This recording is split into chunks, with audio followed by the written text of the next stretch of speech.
jamaah, alhamdulillah. Alhamdulillahirrabbilalamin, jamaah Islami Twinda yang dirahmati Allah. Kembali lagi di Islami Twinda, masih di tema kita pagi hari ini ya. Membahas tentang tema sholat di tengah pandemi.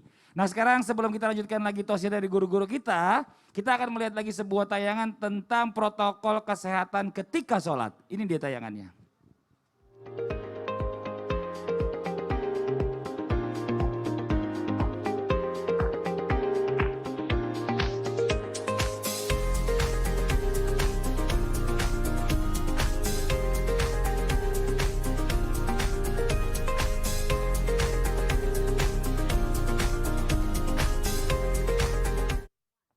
Ya, kita bicara masalah tentang sholat ini ya. Sebelum kita masuk ke dalam masjid ini banyak kadang-kadang tangan kita diminta atau memakai sanitizer yang menggunakan alkohol. Bahkan ada juga disinfektan yang disemprotkan ke sejadah kita ini yang ada yang mengandung alkohol. Nah ini bagaimana nih hukumnya? Apakah sholat kita tetap sah? Atau sholat kita jadi makruh atau bagaimana hukumnya? Mohon izin penjelasannya Ustaz Syam, silakan. Bismillahirrahmanirrahim. Tabi guruku Ustaz Maulana Habib Muhammad yang dimuliakan Allah, Mas Fadli yang dimuliakan Allah Subhanahu wa taala serta seluruh jamaah yang dimuliakan Allah Subhanahu wa taala. Disebutkan bahwasanya dalam Al-Qur'an ba'da naqul a'udzubillahi minasyaitonir rajim. Ya ayyuhalladzina amanu innamal khamru wal maisiru wal ansabu rijsum min 'amalis syaitan. Jadi khamr itu kemudian yang namanya babi, kemudian yang lainnya itu disebutkan bahwasanya mereka adalah rijsun, adalah najis. Maka fuqaha mengatakan bahwa termasuk di dalamnya adalah alkohol karena alkohol termasuk daripada khamr. Namun ternyata kalau kita beranggapan semua alkohol adalah najis, semua alkohol adalah khamr, maka sepertinya pendapat ini adalah keliru. Kenapa? Karena tidak semua alkohol itu adalah khamr. Contoh misalnya nasi itu ada alkoholnya. Kalau alkohol nasi dihitung juga sebagai khamr, maka kita sulit untuk makan sehari-hari. Jadi enggak semua alkohol itu adalah khamr. Ya walaupun ulama atau fuqaha mengatakan bahwa kalau dia haram, maka alkohol itu atau khamr itu adalah najis untuk kita. Berarti kalau najis untuk kita alkohol ini, bagaimana mungkin kita pakai untuk sholat?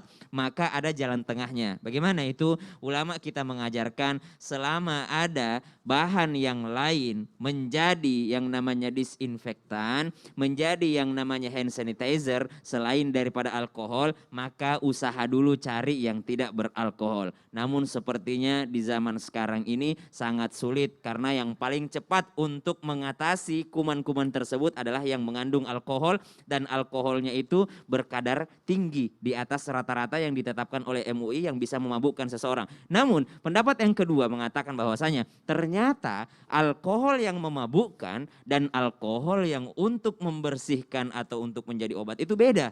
Jadi alkohol yang dipakai untuk mabuk sama orang-orang yang minum khamar dengan alkohol yang dipakai untuk membersihkan luka misalnya atau misalnya untuk membersihkan pakaian, sejadah, tangan itu adalah bahan alkohol yang berbeda jenisnya. Maka subhanallah, ketika seseorang masuk ke dalam masjid lalu dia mencuci tangan dulu dengan hand sanitizer atau sejadahnya disemprotkan disinfektan, maka insya Allah itu sah-sah saja untuk dilakukan. Apalagi belum ada udzur. Tadi itu kita bahas dalam keadaan normal loh ya. Kalau sekarang ada udzur, ada wabah pandemi, ada virus corona yang harus dihilangkan dengan semprotan-semprotan yang mengandung alkohol, maka itu boleh-boleh saja dilakukan. Jadi tidak ada larangan. Itu nggak ada kategori najis dalam alkohol itu nggak ada? Tidak ada. Kenapa tidak ada? Karena berbeda berkata ulama. Berbeda alkohol yang dipakai untuk mabuk, berbeda juga alkohol yang dipakai untuk parfum ataupun hand sanitizer. Namun lebih bijaknya adalah ketika sebelum menggunakan hal tersebut kita berusaha dulu,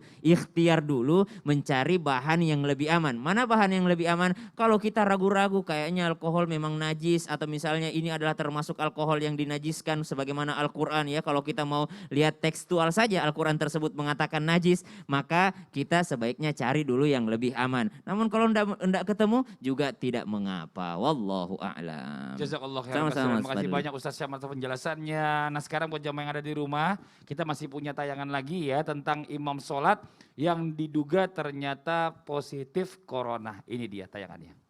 Tim gugus tugas COVID-19 Kecamatan Tambora kembali mendatangi warga RW 7, Kelurahan Jembatan Besi, Tambora, Jakarta Barat, Rabu sore. Dari 4 warga di kawasan ini yang menjalani tes swab tahap pertama, 3 diantaranya dinyatakan positif COVID-19.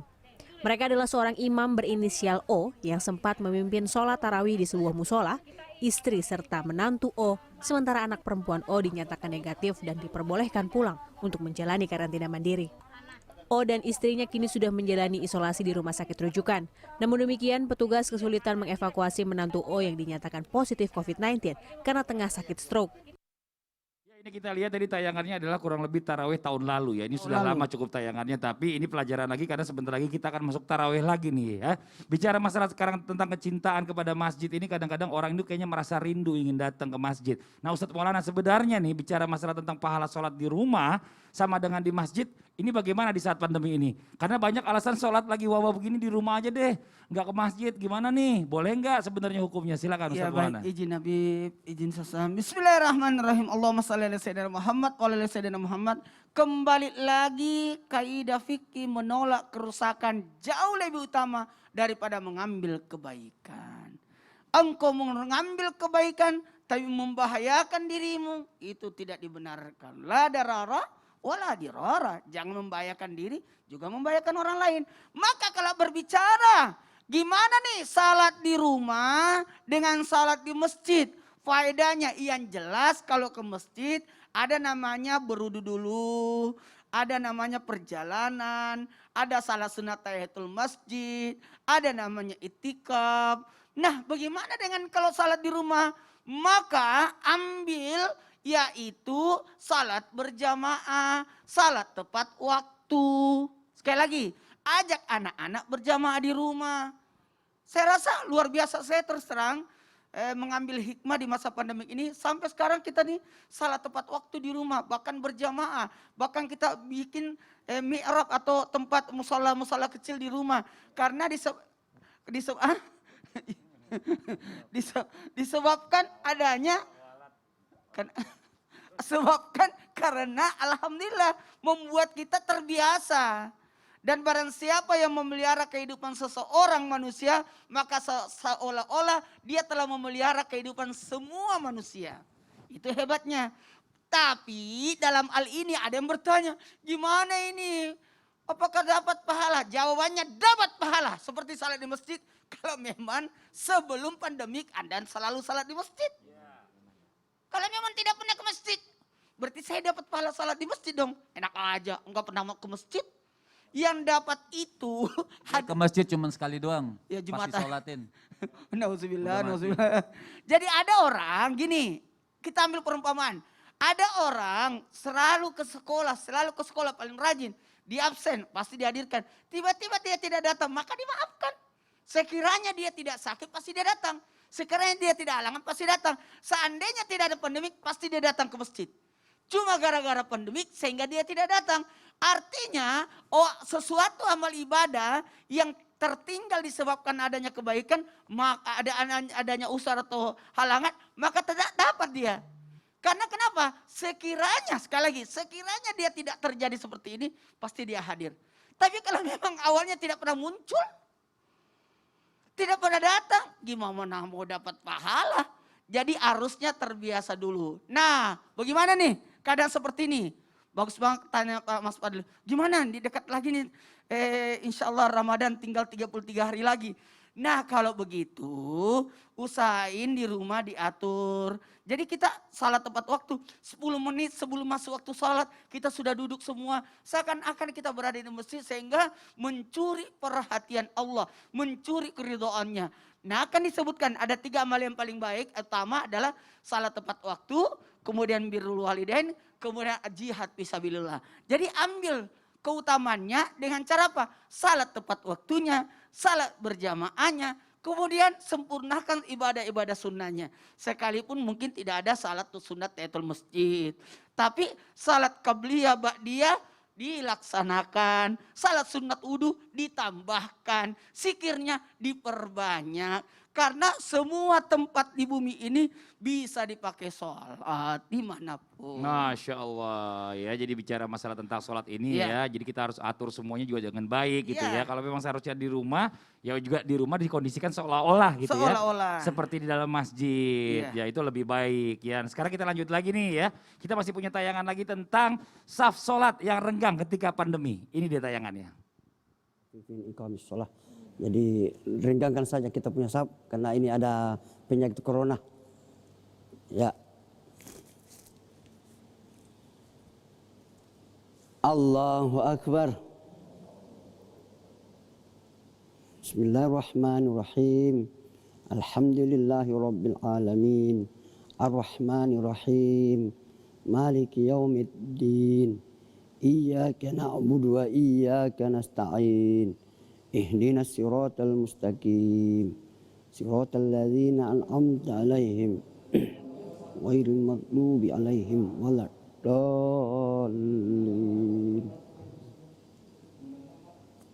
Loh, kenapa ribut-ribut ini? Kalau orang sholat itu tidak bisa ngomong, kita harus serius. Batal semuanya gara-gara satu orang datang. Ini kacau nih. Ya, bicara masalah tentang sholat nih ya, saat pandemi ini kan memang beda kondisinya. Tapi banyak beberapa masjid ya yang mungkin saat ini juga sudah melakukan atau menerapkan hal ini gitu loh. Sampai sholat Jumat itu mungkin jaraknya juga akhirnya menjauh-jauh semua sampai keluar-luar gitu ya. Nah tapi ini jauh lebih baik dibandingkan kita harus memaksakan diri Bib ya. Nah mungkin ini dia, banyak orang yang nanya nih katanya, hadis Rasulullah bilang berbunyi barang siapa yang menyambungkan saf, Allah pasti akan menyambungkannya, ya kan gitu. Dan barang siapa yang memutuskan saf, Allah pasti akan memutuskannya. Dan saf kosong akan diisi oleh setan. Nah ini bagaimana Bib hukumnya nih Bib, kalau seandainya kita sholat sekarang ini jaraknya berenggang-renggang itu. Tadi juga kita lihat di Madinah kayak gitu ya Bib ya. Tafadhol Bib. Masya Allah, manusia. Gitu. Masih aja susah bikin masalah ya. Tidak mau nurut. Artinya hukum awal bisa pasukan baris. Ayo, boleh. Baik. Bib. Ini hukum awal. Sini Ustaz. Ya. Hukum awal ini semua ijma ulama, ada beberapa yang mewajibkan. Tapi ijma ulama, artinya kalau ijma ulama, jumhur ulama, semua ulama mayoritas, hukum daripada merapatkan shaf adalah sunnah. Misal hadis, sawu sufufakum fa inna taswiyata sufuf min tamamis sholat. Min tamamis sholat. Pertama kita lihat konteks hadis yang pertama. Nabi perintahkan untuk merapatkan shaf. Atas perintah ini wajib atau sunnah? Kita lihat ujungnya. Fa inna taswiyatu sufuf min tama, untuk kesempurnaan. Jadi ada hadis perintah tapi perintahnya bukan wajib. Yang belakang itu menjelaskan untuk kesempurnaan sholat berjamaah. Makanya Imam Nawawi di dalam kitabnya mengatakan apabila ada furja atau furja bergeser misalnya. Ini enggak, ada furja di sini, fardan itu ya. Apabila berjamaah di sini ada kosong, kira-kira orang bisa masuk? Beda lagi Ustaz hukumnya. Ada ini artinya apabila ada furja seni fardan, maka hukumnya makruh dan bisa menghilangkan 27 derajat fadilah dari berjamaah. Kalau tidak ada uzur bicaranya.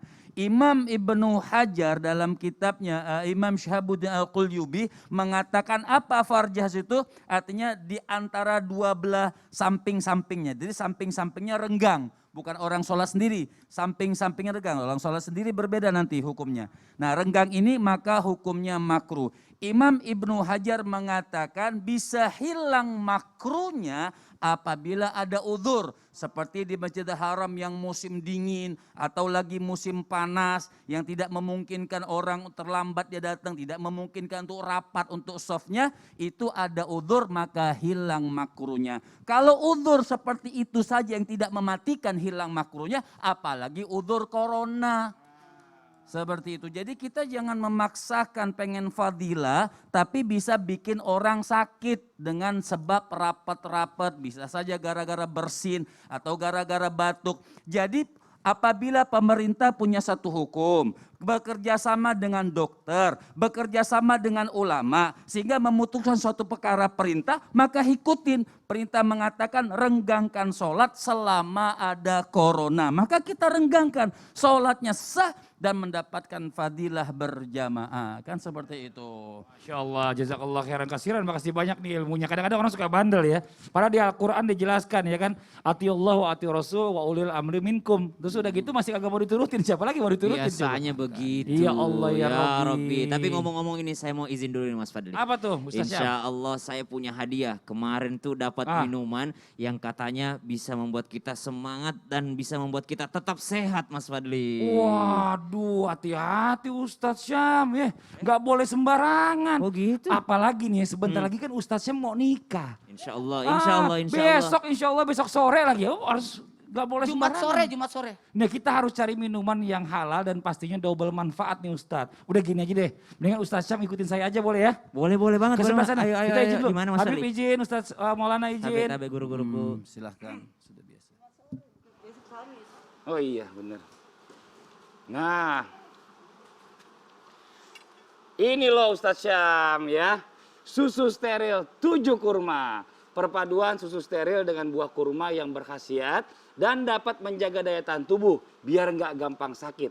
Apalagi di musim pandemi kayak gini nih Ustadz Syam nih. Oh, Masya Allah. Tapi Mas Fadli pertanyaannya, ini amankah untuk dikonsumsi setiap hari?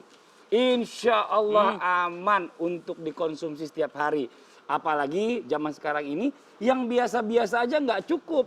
Harus yang double manfaatnya. Oh. Udah gini aja, mendingan langsung kita minum aja Ustadz Syam ya. Boleh. Bismillahirrahmanirrahim. Ya Buka Allah ya Rabbi. dulu, buka dulu. Bismillah.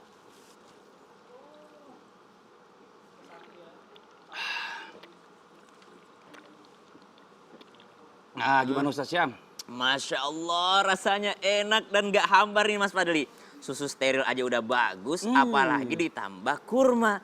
Kalau begitu saya mau ajak keluarga saya bersyukur di musim pandemi ini. Setiap hari bersyukur. Ustadz Syam ngaco nih.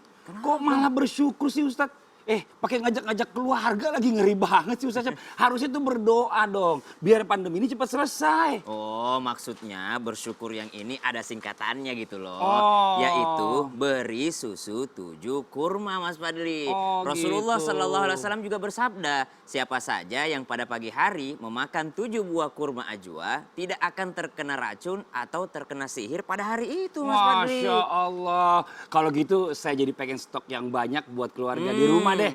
Biar nggak gampang sakit. Oh, Masya Allah. Susu steril 7 kurma. Enak, double manfaat. Alhamdulillah. Oh, Masya Allah. Masya Allah, tabarakallah. Nah buat jamaah yang ada di rumah jangan kemana-mana. Setelah ini kita akan menjawab lagi pertanyaan yang masuk di sosial medianya Islam Itu Indah. Jadi tetap di Islam Itu Indah. Jamaah, oh jamaah, alhamdulillah. Habisin, Bismillah, dihabisin Masya Allah. nih.